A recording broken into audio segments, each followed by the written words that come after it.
Welcome back to my channel. My name is Erica and this is the Love Project. If you are new here, be sure to like, comment, and subscribe. Go ahead and ring that bell. Alright, and join the Love Squad. So here on the Love Project, we discuss all things love, the love of God, the love in family dynamics, the love in friendship, the love in relationships and marriage, and all things in between. So again, thank you for joining us. And we have a good topic for y'all today. We are going to be having a faith talk, right? All right. So in our past videos, we've kind of been talking about some things in the that align with our faith, like fasting, and just seeking God in different areas, breaking generational curses, so on and so forth. So a lot of questions have come up in regards to how you get to this space, right? And we know that it all starts with faith. So today I really just want to discuss staying in a child's place. I know I say staying in a child's place and you probably feeling some type of way, like, baby, I'm grown. I mean, you grown. But let me tell you what I mean by staying in a child's place. So, this is a lot to do with our faith. The Bible tells us pretty much that we should have faith like a child. And a lot of times, we wonder why that is, because Jesus don't really go into much detail of why, he tell us to have faith like a child. But when you think about it, it makes very much sense, right? Because when you think about a child, you think about the way that they operate. So children are believing, right? If you tell your child, and most of y'all are parents, so you know this, right? If you tell your child that you're going to do something, that child is not going to let up until you do what you promised them. All right, I'm preaching already. Are y'all seeing the connection? When you tell a child what you are going to do, that child is going to hold you to your word until you do what you're going to do. Right? And so that's the same expectation that God is expecting from us. So that's why he tell us to have faith like a child, because the Lord have made so many promises to us in his word. As a lot of people say, the Bible is just a love letter, right? It's full of promises to protect us, to provide for us, to show us how much he loved us, so much that he gave his life for us, right? So in that, the Lord just want us to come and believe that he love us, believe that he gonna provide for us, believe that he gonna take care of us. I mean, one of the biggest issues that we have in our life and in the world is stress, right? We all stressed out. We stressed out about what's going on in the world. We stressed out about how we gonna provide for our family. We stressed out about our job and not making enough money and not being able to. But the Lord tell us, don't worry. The Lord tell us that he provide for the birds of the air. They don't soar nor spin. They don't do anything but fly around, right? And he provide for them. The Lord tell us about how beautiful he have dressed the lilies of the field and the flowers. They're beautiful, right? But they don't do anything, and yet he clothes them, right? How much more will he provide for you? How much more will he make sure you have clothes on your back? How much more will he provide food for you and for your family, right? Making sure you have everything you need day by day. So, the word tell us not to worry. And childlike faith helps us to believe that because the Lord said it, he gonna do it. Right? The Bible tells us that God is not a man that he shall lie, neither is he the son of man that he shall repent. If he said, he gonna do it. And because he said, it's gonna be good. Hallelujah. So he tell us to have childlike faith. And so today I really just want to remind us why we need to stay in the child's place. We serve Abba Father. He is our Father. There is so much a father does, and because You know, a lot of our relationships is broken with our natural fathers. Some of us didn't have fathers. Some of us didn't have good relationships with our fathers, you know, and because of those different experiences, we tend to look at God the same way, but He is the ideal, right? The ideal father. Everything you believe that a father should be, He is that and so much more. We, even those who have great fathers, as great as your father is, he has nothing on Father God. So, yeah, we really just gonna kind of walk through this thing, and we gonna get in a child's place so that we can be in position to receive from God, so that we can be in position to trust God at His word, so that we can be in position to just humble ourselves, right? And let the Lord have His way, and not trying to do everything in our own strength, in our own abilities, in our own wisdom, in our own knowledge. So, you know, some of the things that I would say we believe but don't see, because a big part of our faith, or lack thereof, is unbelief. There was a man in the Bible who he was believing for Jesus to heal his son, and he said, "If you will," and Jesus said, "It ain't no if for the believer," you know. And the man said, you know, pretty much, "You can do it. I believe. Help my unbelief." So a lot of times we either have just no belief, right? We don't believe in God. We don't believe in God's power. We believe there is a God, but we don't believe in Jesus and all these different things. But then we have what we consider a relationship with Jesus, but yet we have unbelief. Sometimes we trust God in certain areas, and then other times we don't trust Him in other areas. I always think about it as a house, right? So I always kind of reference this to people that a lot of times we treat God like a visitor in our house. So we allow Him into the open areas, right? Oh, you know, you can come sit in the living room, and you know, you can come in the kitchen while I cook, but you can't come in my bedroom, right? You can't come in that secret place where the lust lie, and you can't come in a secret place where I do my dirt, and you know, you can't come in my bathroom, or you can't see me naked and just in my filth, you know. So we treat Jesus like a house guest, where we close certain doors, you know. We allow Him to come into some areas, and other areas off limits. That's when you trust Him. I believe. Now you need Him to help your unbelief, right? You believe in Jesus enough to welcome Him into your house, but then you got all these doors shut. No, open up, and really bring that thing to the Lord. Whatever it is, whatever you're struggling with, whatever you believing for, whatever area you've been hurt, whatever thing that rubs you the wrong way, just bring it to the Lord. And when you open it up to Him, you'll see Him do the work, right? And you'll see your faith growing. I always say that faith is exercise. Faith is exercise. Fear is learned. And then we're gonna go back to the kid, right? So, you know, the Bible tells us that God has given all of us a measure of faith. My pastor used to describe it as a muscle. He said you work your faith like a muscle, right? So you start by believing things small. I remember when I first started believing God for healing, right? I didn't grow up in church, so you know, I've heard stories of miracles and stuff like that, but I hadn't experienced it. And I remember having a headache, right? Having a bad headache, and instead of taking medicine, which I would normally do, you know, take me a cup of Tylenol or whatever, I was like, I'm going to use my faith. I'm going to believe that God is going to heal, you know, my headache.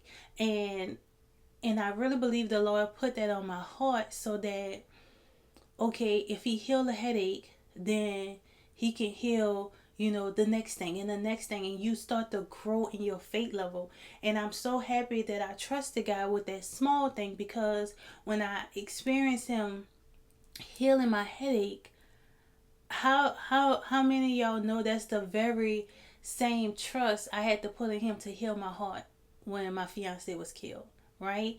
The same trust I had to put in him to heal my body when I was experiencing pretty much like it was something like acid reflux type situation, but it was very, very extreme. I had got an ultrasound and they couldn't find nothing. I didn't have any ulcers, but it was painful. It was a daily feeling of nausea and just all kind of stuff, but the doctors couldn't figure out what was going on. And I believe God for my healing, and sure enough, the Lord God healed my body, and I haven't dealt with that since, and it's been years. And when I say years, I'm talking probably 20 2013, 2014, something like that. So it's been years, almost 10 years, that I dealt with that. Sure enough, I haven't dealt with it since, but it started by exercising my faith. It started by using my faith for something small, so that when a bigger thing came, I was already in position to have my faith expanded. So, again, I say faith is exercise, but fear is learned. So when we think about the child, like children, they ain't scared of nothing, right? They're not scared of nothing until when? Until we scare them, or until something happens, right? That puts fear on the inside of them. So you'll see children, they jump off of the porch and they jump off the bed and they jump off the sofa and they whatever. And what we say? Stop jumping before you hurt yourself. Don't do that. You're going to hurt yourself. You're going to break your leg. We put in fear in them. Now, don't get me wrong. We should direct, because we're parents, right? We have to protect them, right? That's our idea of protection. But how many of you know that your words have power? So instead of speaking that fear over them, be careful. You don't do that. Sofas are made to sit, not to jump. But there is something they can jump off of, right? And then you put them in a position where they on the trampoline, or they doing something where they can still do that thing they want to do that, they consider fun and stuff. So you have to redirect them, but don't put fear on our children. Don't put fear on them, because when they get older, they so built up on fear, and now they're afraid of everything. They anxious. They got anxiety. Every time it's trying to do something, they scared. I always think about that for myself, because I had severe fear of heights. And it bothered me. It bothered me for years, because one, I'm an adventurous person. So I'm like, I knew that like fear of heights was holding me back from stuff I actually wanted to do.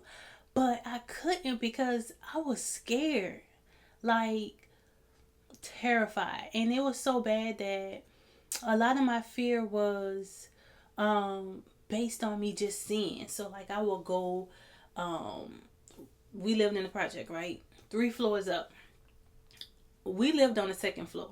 My grandma lived on the second floor, and we lived on the second floor. So second floor, fine. I will go on the 3rd floor. Instantly, just this feeling in my stomach, right?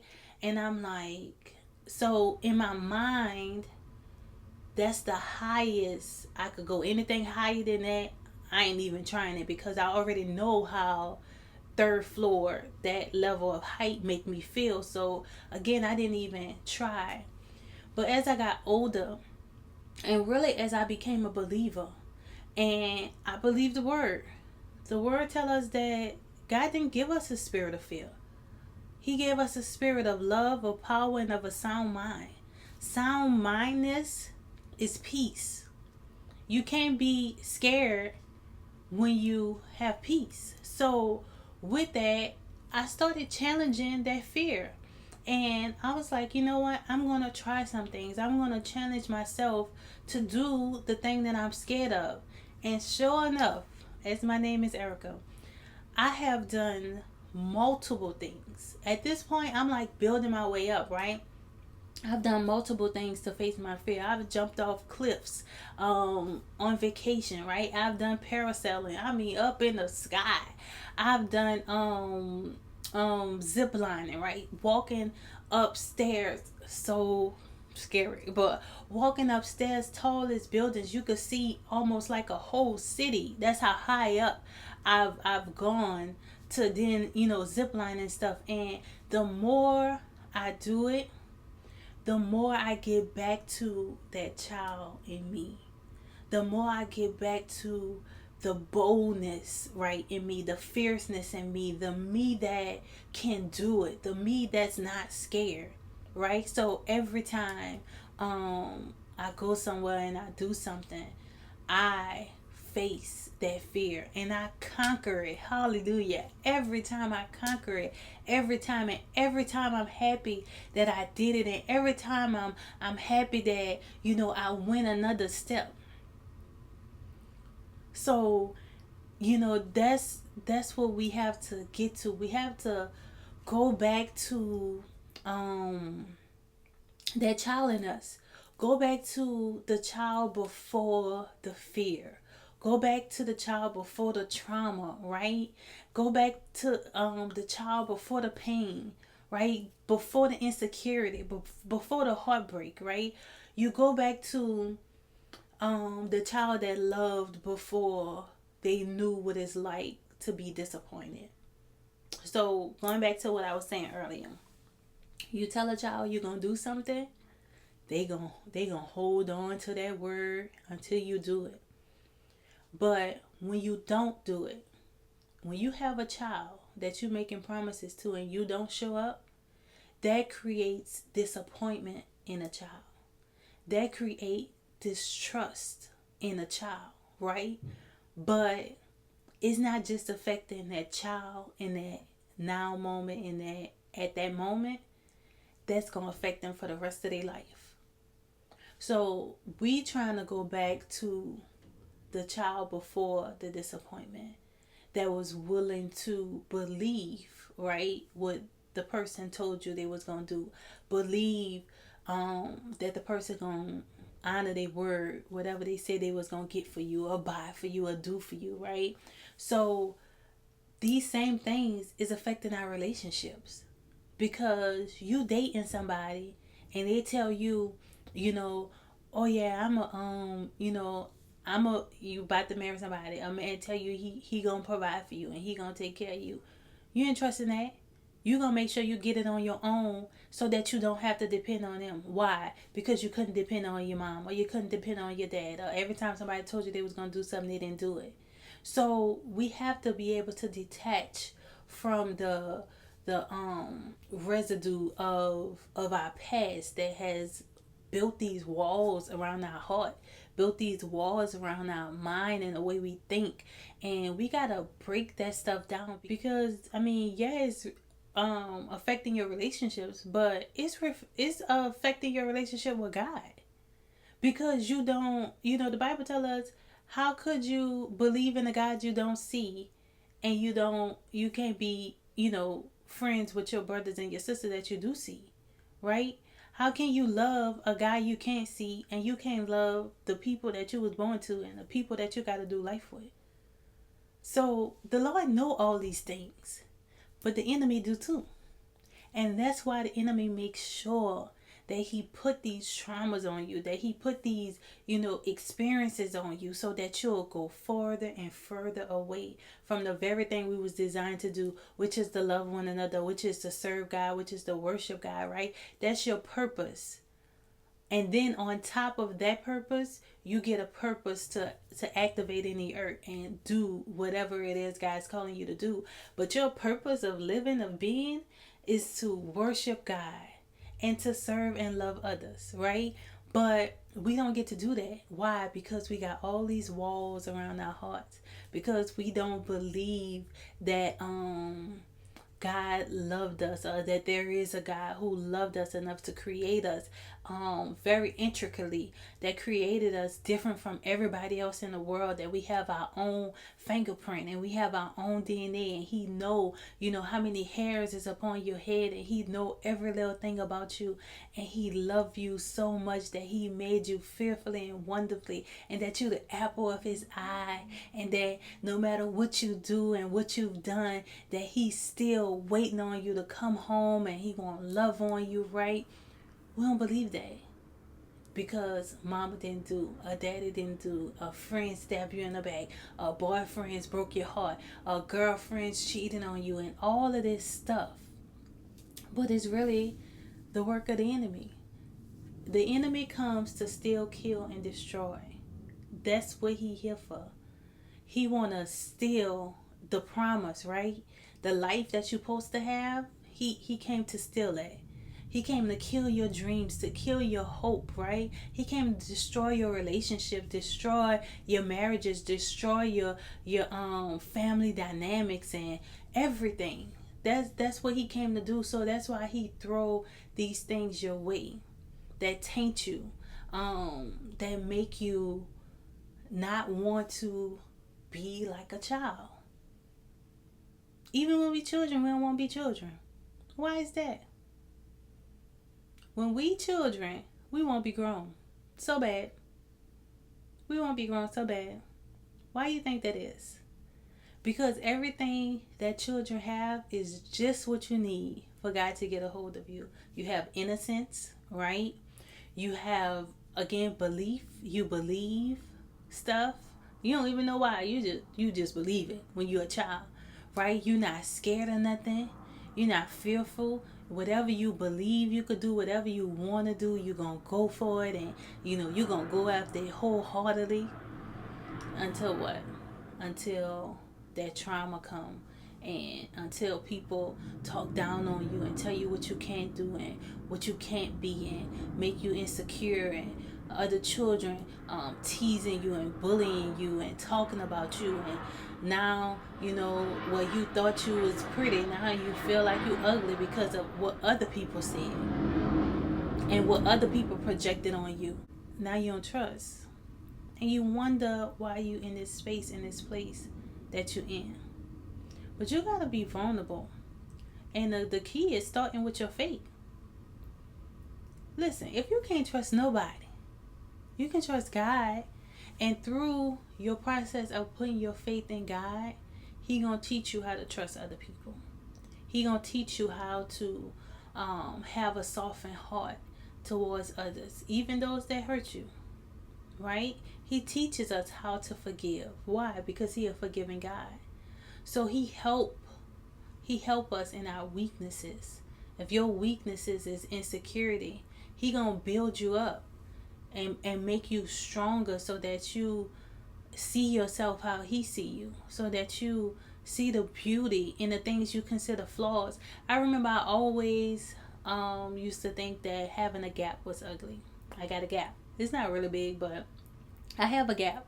And back in my day, a gap, if you had a gap, it wasn't cute and whatever. And so I used to think that having a gap was ugly. Now, my gap is one of the things I love about myself. It's one of the features I love so much. And I've, so it's one of those things where God do that all the time. He take the very thing that you consider a flaw, that you consider something you don't like about yourself, and He use it for His glory, right? I see people all the time that are motivational speakers. Most of those people, they was in special ed. They had a fear of speaking. They had all these different things that being a public speaker would be the last thing you would consider them to do, right? Even themselves, they probably never saw themselves doing something like that. But that's what God do. God take the very thing that we hate, right? Or that we don't appreciate about ourselves, and He show you why He gave you that. He show you why he show you the beauty in something that you originally didn't see the beauty in before. And so yeah, so I just want to, encourage y'all to have childlike faith. Put yourself in a child's place when it comes to the Lord with your relationship with God, and that way you able to receive from him. You able to have a hard reset. So think about a phone. If you have a phone, then pretty much if you do a hard reset, it's going to bring your phone back to the original default settings. It's going to tell you before you agree to the hard reset that you're going to lose all your data. Nothing is going to be saved on this phone. This phone going to go back to the very moment you brought it. Cleared out, right? And that's what we need. We need a hard reset so we can go back to the original version of ourselves, so that we can go back to those default settings, that we can go back to that child that was untainted, right? The child that wasn't lied to, the child that wasn't bullied, the child that wasn't touched, the child that wasn't abused in any way, physical, mentally, spiritually, emotionally, whatever. If you ask the Lord, help me to go back to the original me, the me you saw when you formed me in my mother's womb, the me you have right for me. Help me to go back before all that trauma and the worry and the stress of the world and of life. Help me to go back so that I can see me how you see me, right? The Lord will show you. He'll show you his plans. He'll show you his purpose for you, and he'll help you to tap in to those qualities. Think about when you was young, some of the things you like to do and enjoyed, and how that was either stolen away from you, or you forgot about it. A lot of time, even your dreams, you lay that stuff aside and you forget about it. They got people who used to love cooking, and for whatever reason, say they had a spouse that abused them in a way where they didn't appreciate them cooking them meals every day and preparing their lunch, and now they hate cooking. They don't like to do it because the joy they had for it been stripped away by a person unappreciation. So it could be anything that you just saw for yourself when you was younger, something you want to do, something you want to believe. If not that very thing, then that feeling of joy surrounding something you enjoy doing, that feeling of excitement and passion, right, about something you want to do. So just getting back to that place. And so that's where I'm at. I'm not trying to model whatever, but I do want to get that same fire for something again in that way. So that's my goal. I'm getting back to that. I'm going back to that young girl that was excited about her future, that dreamed big, right? So that can vary for every different person, but again, just want to encourage you to walk out your faith and really just trust God, whatever it is, whatever you believe in for. Trust God. And know that he gonna do it. He can be trusted. He can be relied upon. He have so many things he promised us, and he ain't lying, y'all. It's for you.